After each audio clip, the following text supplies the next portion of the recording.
আলোচনার শুরুতে মাইকের আওয়াজ যতদূর পর্যন্ত যাচ্ছে, সকল মুসলিম বোন এবং মাকে অনুরোধ করে বলতেছি, তুমি যদি ঘরের মধ্যে থাকো তাহলে আমার কথার মধ্যে তোমার কান লাগাও। তুমি যদি রান্নাঘরের মধ্যে থাকো আমার কথার মধ্যে তুমি কান লাগাও। আজকে যে বিষয়ের উপর আলোচনা করব, ইনশাআল্লাহ এই আলোচনার মধ্যে তোমার কল্যাণ হবেই হবে ইনশাআল্লাহ। সম্মানিত উপস্থিতি, আমি শুরুতেই মা বোনদের সম্পর্কে যে আলোচনা করব সেটি হলো, মা বোনেরা অধিকাংশই জাহান্নামের অধিবাসী হবে, এ কথা বিশ্বনবী জনাবে মুহাম্মদ রাসূলুল্লাহ সাল্লাল্লাহু আলাইহি সাল্লাম বলেছেন। সম্মানিত উপস্থিতি, এ সম্পর্কে সহিহ বুখারীর 3241 নম্বর হাদিস ইবনে আব্বাস রাদিয়াল্লাহু তাআলা আনহু থেকে বর্ণিত। তিনি বলেন, রাসূল করিম সাল্লাল্লাহু আলাইহি সাল্লাম বলেছেন, আত-তাআতু ফিল জান্নাতি, আমি জান্নাতের প্রতি দৃষ্টিপাত করে দেখলাম তার অধিবাসী হচ্ছে ফকির। সুবহানাল্লাহ। বিশ্বনবী বলতেছেন, আমি জান্নাতের দিকে তাকিয়ে দেখি জান্নাতের অধিকাংশ অধিবাসী দরিদ্র এবং ফকির। ওয়াত-তাআতু ফিন নারি, আর জাহান্নামের দিকে তাকিয়ে দেখি যে জাহান্নামের অধিকাংশ অধিবাসী হচ্ছে মহিলা। তাহলে সম্মানিত উপস্থিতি, অত্র হাদিস থেকে আপনারা কি বুঝতে পারলেন? বিশ্বনবী জনাবে মুহাম্মদুর রাসূলুল্লাহ সাল্লাল্লাহু আলাইহি ওয়াসাল্লাম তিনি জান্নাতের দিকে তাকিয়ে দেখলেন যে জান্নাতের অধিকাংশ অধিবাসী হচ্ছে কি দরিদ্র এবং ফকির মানুষ, আর জাহান্নামের দিকে তাকিয়ে দেখলেন যে জাহান্নামের অধিকাংশ অধিবাসী হচ্ছে নারী। এর কারণ কি? কি কারণে অধিকাংশ নারী জাহান্নামের অধিবাসী হবে? এর এক নম্বর কারণ হলো, মা বোনেরা আজকে পর্দা করে না। পর্দা না করার কারণে অধিকাংশ নারী জাহান্নামের অধিবাসী হবে, এ কথা বিশ্বনবী জনাবে মুহাম্মদুর রাসূলুল্লাহ সাল্লাল্লাহু আলাইহি সাল্লাম বলেছেন। আল্লাহ তাআলা মা বোনদেরকে পর্দা করার জন্য বলেছেন। পবিত্র কোরআনুল কারীমের 33 নম্বর সূরা, সূরা আযহাবের 33 নম্বর আয়াত, রব্বুল আলামিন বলেন, ওয়াকারনা ফি বুয়ুতিকুন্না ওয়ালা তাবাররাজনা তাবাররুজাল জাহিলিয়াতিল উলা। আল্লাহ বলেন, তোমরা স্বগৃহে অবস্থান করো, প্রাচীন জাহিলি যুগের নারীর ন্যায় নিজেদেরকে প্রদর্শন করো না। আল্লাহ তাআলা অন্যত্র বলেছেন, পবিত্র কোরআনুল কারীমের 24 নম্বর সূরা, সূরা নূর এর 31 নম্বর আয়াত, আল্লাহ তাআলা বলেন, ওয়াকুল লিল মুমিনাতি ইয়াগযুজনা মিন আবসারিহিন্না ওয়া ইয়াহফাজনা ফুরুজাহুন্না ওয়া লা ইউবদিনা যিনাতাহুন্না ইল্লা মা যাহারা মিনহা ওয়া লিয়াযরিবনা বিখুমুরিহিন্না আলা জুয়ুবিহিন্না। রব্বুল আলামিন বলেন, আর মুমিন নারীদেরকে বলে দাও তারা যেন তাদের দৃষ্টিকে এবং তাদের লজ্জা স্থানের হেফাজত করে, আর তাদের সৌন্দর্য প্রকাশ না করতে, তাদের শোভা সৌন্দর্য প্রকাশ না করতে যা এমনিতেই প্রকাশিত হয়, তাদের ঘাড় এবং বুক যেন মাথার চাদর দিয়ে ঢেকে দেয়। তাহলে সম্মানিত উপস্থিতি, অত্র দুটি আয়াত থেকে আমরা বুঝতে পারলাম যে রব্বুল আলামিন মা বোনদেরকে পর্দা করার জন্য বলেছেন। আজকে মা বোনেরা যেভাবে পর্দা করা দরকার এভাবে একজন মহিলাও পর্দা করে না। আজকে রাস্তায় চলেন, দেখবেন রাস্তায় মহিলারা দাঁড়িয়ে আছে। আজকে রাস্তায় চলবেন, দেখবেন যে রাস্তার মধ্যে যারা ফেরিওয়ালা রয়েছে, এই ফেরিওয়ালার সামনে আপনার মেয়ে, আপনার স্ত্রী তার কাছ থেকে জিনিস ক্রয় করতেছে।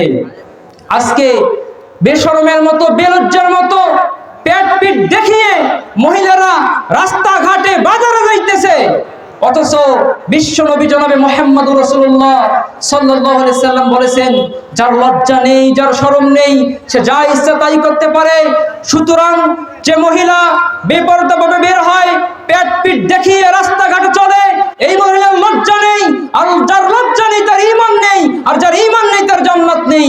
সম্মানিত উপস্থিতি, দেখুন এ সম্পর্কে হাদিস মিশকাতুল মাসাবির 5077 নম্বর হাদিস।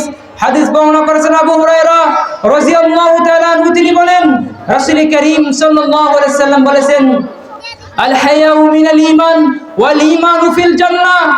লজ্জা হচ্ছে ঈমান, আর ঈমানের ফলাফল হচ্ছে জান্নাত। ওয়াল বাযাউ মিনাল জাফাই ওয়াল জাফাউ ফিন নার। পক্ষান্তরে লজ্জাহীনতা হচ্ছে দুশ্চরিত্রের অংশ, আর দুশ্চরিত্রের পরিণতি হচ্ছে জাহান্নাম। তাহলে সম্মানিত উপস্থিতি, যে মা বোন রাস্তাঘাটে চলে, যে মা বোন বেপরদাভাবে বের হয়, যে মা বোন বেপরদাভাবে বাজারে যায়, এ মহিলার লজ্জা নেই, এ মহিলার শরম নেই। যদি এর শরম থাকতো, লজ্জা থাকতো, তাহলে এ পরপুরুষের সামনে বাইর হতো না। কথা বলেন ঠিক না ঠিক? এ মহিলা রাস্তার মাঝে বসে থাকতো না, এই মহিলা অন্য পুরুষের সামনে আসতো না যদি তার লজ্জা থাকতো। লজ্জা নাই বিদায়, শরম নাই বিদায় এই মহিলা বেপরদা ভাবে বের হয়। সম্মানিত উপস্থিতি, যে মা বোন আমার বেপরদা ভাবে বের হবে, সেই মা বোনদেরকে লক্ষ্য করে বলতেছি, আমার আলোচনা মনোযোগ দিয়ে শ্রবণ করার জন্য বলতেছি, তোমার জীবনের পরিবর্তন হবেই হবে ইনশাআল্লাহ। তুমি যদি বেপরদা ভাবে বের হও, তাহলে বিশ্ব নবী 1450 বছর আগে বলে গিয়েছেন যে তারা হচ্ছে জাহান্নামী। এক শ্রেণীর মহিলা কে আমি দেখেছি, তারা বেপরদা ভাবে বের হবে, এই সমস্ত মহিলা হচ্ছে জাহান্নামী। এ সম্পর্কে হাদিস দেখুন সম্মানিত উপস্থিতি, মিশকাতুল মাসাবির 3524 নম্বর হাদিস। হাদিস বর্ণনা করেছেন আবু হুরায়রা রাদিয়াল্লাহু তাআলা আনহু। তিনি বলেন, রাসূল করিম সাল্লাল্লাহু আলাইহি সাল্লাম বলেছেন, সিনফানি মিন আহলিন নার লাম আরাহুয়া। দু জাতীয় মানুষ এমন রয়েছে যারা জাহান্নামী, তবে এখনো আমি তাদেরকে দেখিনি। এর মধ্যে এক শ্রেণীর ব্যক্তি হলো নিসাউন, মহিলা, কাসিয়াতুন, কাপড় পরে থাকবে, আরিয়াতুন, অলঙ্গ, মুমিলাতুন, মাইলাতুন। তারা পুরুষদেরকে নিজেদের প্রতি আকৃষ্ট করবে এবং নিজেরাও পুরুষদের প্রতি আকৃষ্ট হবে। তাদের মাথা হবে ঝুঁকে পড়া উটের কুঁজের ন্যায়। লা ইয়াদখুলুল জান্নাহ, তারা জান্নাতে প্রবেশ করবে না। ওয়ালা ইয়াজিদনা রিহাহা, এবং জান্নাতের সুগন্ধ পর্যন্ত পাবে না। ওয়া ইন্না রিহাহা লা ইউজাদু মিন মাসিরাতি কাযা ওয়া কাযা, অথচ জান্নাতের সুগন্ধ এত এত দূর থেকে পাওয়া যায়। অন্য বর্ণনায় এসেছে জান্নাতের সুগন্ধ 40 বছরের দূরত্ব থেকে পাওয়া যায়। সুবহানাল্লাহ। তার সম্মানিত উপস্থিতি, অত্র হাদিস থেকে কি বুঝতে পারলেন? রাসূল সাল্লাল্লাহু আলাইহি সাল্লাম বলেছেন, দু জাতীয় মানুষ এমন রয়েছে যারা জাহান্নামী, এখন আমি তাদেরকে দেখিনি। এর মধ্যে এক শ্রেণীর ব্যক্তিরা হচ্ছে ওই সমস্ত মহিলা যারা কাপড় পরার পরে অলঙ্গ, অর্থাৎ কাপড় পরিধান করার পরেও পিঠ দেখা যায়, কাপড় পরিধান করার পরেও পেট দেখা যায়, কাপড় পরিধান করার পরেও মাথার চুল দেখা যায়। এই সমস্ত নারীরা হচ্ছে অলঙ্গ। বিশ্বনবী বলেছেন এই সমস্ত নারীরা জাহান্নামের অধিবাসী হবে।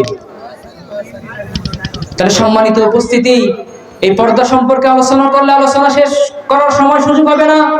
সংক্ষিপ্ত যেহেতু সময়, সেহেতু আপনাদের সামনে নারীরা যে জাহান্নামের যাবে এর কারণগুলো আপনাদের সামনে তুলে ধরতেছি। 1 নম্বর কারণ আপনাদের সামনে তুলে ধরলাম যে পর্দা না করার কারণে অধিকাংশ নারী জাহান্নামের অধিবাসী হবে। 2 নম্বর কারণ হলো মা বোনেরা যে অধিকাংশই জাহান্নামের অধিবাসী হবে, এর একটি কারণ হলো স্বামীর অবাধ্য হওয়া, স্বামীর কথা মতো না চলা, স্বামীকে অসন্তুষ্ট রাখা। যে সমস্ত মহিলারা স্বামীকে অসন্তুষ্ট রাখবে, যে সমস্ত মহিলারা স্বামীর আনুগত্য করবে না, এই সমস্ত মহিলারা জান্নাতে যেতে পারবে না। আজকে মা বোনেরা সালাত আদায় করে, কথা বলেন ঠিক না ঠিক? একটু কথা বলতে হবে আমার সঙ্গে। আজকে মা বোনেরা সালাত আদায় করে, সিয়াম পালন করে, দান সদকা করে, কোরআন তেলাওয়াত করে, পিতামাতার খিদমত করে, কিন্তু স্বামীর সাথে খারাপ আচরণ করে। কথা বলেন ঠিক না ঠিক? আজকে তারা স্বামীকে কষ্ট দেয়, স্বামীর কথা মতো চলে না, স্বামীকে অপমানিত করে। এমন নজির ঘটেছে যে স্বামীকে ঝাড়ু দিয়ে পর্যন্ত টাঙ্গাইছে। সম্মানিত উপস্থিতি, এগুলো বাস্তব ঘটনা আপনাদের সামনে তুলে ধরতেছি। ওই সমস্ত মা বোনদেরকে বলবো, মা বোন আপনি যদি সালাত আদায় করেন, আপনি যদি সিয়াম রাখেন, দান সৎকা করেন, কোরআন তেলাওয়াত করেন, পিতামাতার খেদমত করেন, আর স্বামীকে যদি অসন্তুষ্ট করেন, স্বামীকে যদি কষ্ট দেন, জান্নাতে যেতে আপনি পারবেন না। কেননা বিশ্বনবী জনাবে মুহাম্মদুর রাসূলুল্লাহ সাল্লাল্লাহু আলাইহি সাল্লাম বলেছেন যে স্বামী হচ্ছে তোমার জান্নাত এবং জাহান্নাম। দেখুন এই সম্পর্কে হাদিস সিলসিলাতুস সহিহা 2612 নম্বর হাদিস। রাসূল সাল্লাল্লাহু আলাইহি সাল্লাম জনৈকা মহিলাকে জিজ্ঞেস করলেন, তোমার কি স্বামী আছে? সে বলল, হ্যাঁ আমার স্বামী আছে। রাসূল সাল্লাল্লাহু আলাইহি সাল্লাম তাকে আবার জিজ্ঞেস করলেন, তুমি তার কাছে কেমন? সে বলল, আমি তার সন্তুষ্টি অর্জনে কোনো ত্রুটি করি না, তবে আমার সাধ্যের বাইরে হলে ভিন্ন কথা। এ কথা শুনে বিশ্বনবী জনাবে মুহাম্মদুর রাসূলুল্লাহ সাল্লাল্লাহু আলাইহি সাল্লাম বললেন, হে মহিলা, শুনে রাখো, লক্ষ্য রাখো, হুয়া জান্নাতুকি ওয়া নারুকি, স্বামী তোমার জান্নাত এবং জান্নাত এবং জাহান্নাম। তার সম্মানিত উপস্থিতি, অত্র বিবরণ থেকে কি বুঝতে পারলেন মা বোনেরা? বিশ্বনবী বলেছেন যে স্বামী হচ্ছে আপনার জান্নাত এবং স্বামী হচ্ছে আপনার জাহান্নাম। যদি আপনি স্বামীকে সন্তুষ্ট করে এই পৃথিবী থেকে চলে যেতে পারেন, তাহলে আল্লাহ রাব্বুল আলামিন আপনার জন্য জান্নাত প্রস্তুত করে রেখেছেন। পক্ষান্তরে যদি আপনি স্বামীকে কষ্ট দেন, স্বামীর কথা